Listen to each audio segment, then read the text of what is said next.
তীব্র গরমে যখন লোডশেডিংয়ে অতিষ্ঠ পুরো দেশ, ঠিক তখনই এলো বড় স্বস্তির বার্তা।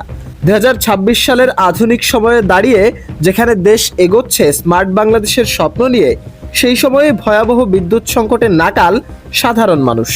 তীব্র গরমে যখন জনজীবন অতিষ্ঠ, ঠিক তখন লোডশেডিংয়ের অন্ধকার কেড়ে নিচ্ছে স্বাভাবিক জীবনের ছন্দ। সবচেয়ে করুণ চিত্র দেখা গেছে শিক্ষার্থীদের মাঝে। এসএসসি পরীক্ষার্থীরা মোমবাতির আলোয় পড়াশোনা করছে, প্রস্তুতি নিচ্ছে পরীক্ষার জন্য। এমনকি রংপুরের মিঠাপুকুরে বিদ্যুৎ না থাকায় মোমবাতির আলোয় পরীক্ষাও দিতে হয়েছে শিক্ষার্থীদের। তবে এই অন্ধকারের মাঝেই এবার এলো বড় স্বস্তির খবর। কি সেই খবর, তা নিয়ে বিস্তারিত থাকছে প্রতিবেদনে।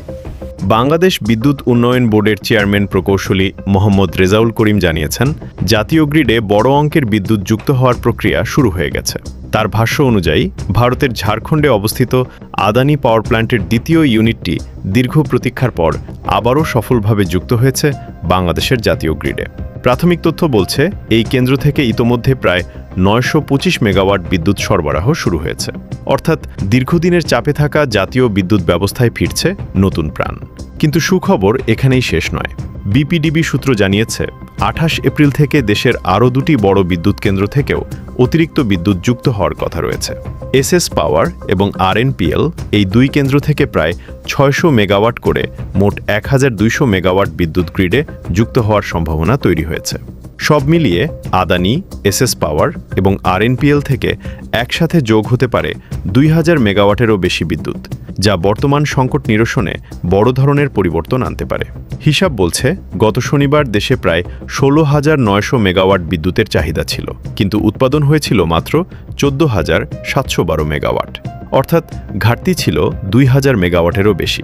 এখন যদি নতুন যুক্ত হওয়া এই বিদ্যুৎ পূর্ণমাত্রায় সরবরাহ নিশ্চিত হয়, তাহলে সাম্প্রতিক লোডশেডিং পরিস্থিতি অনেকটাই নিয়ন্ত্রণে আসতে পারে।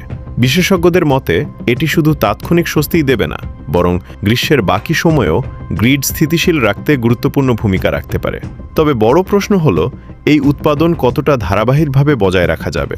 কারণ অতীতে বহুবার বিদ্যুৎ কেন্দ্র চালু হলেও জ্বালানি সংকট, কারিগরি ত্রুটি ও আর্থিক সমস্যায় আবারও উৎপাদন কমে গেছে।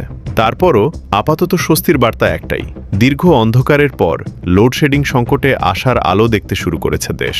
এখন দেখার বিষয়, ঘোষিত এই অতিরিক্ত বিদ্যুৎ বাস্তবে কত দ্রুত মানুষের ঘরে ঘরে পৌঁছায়, আর তীব্র গরমের এই দুর্ভোগ কতটা কমাতে পারে।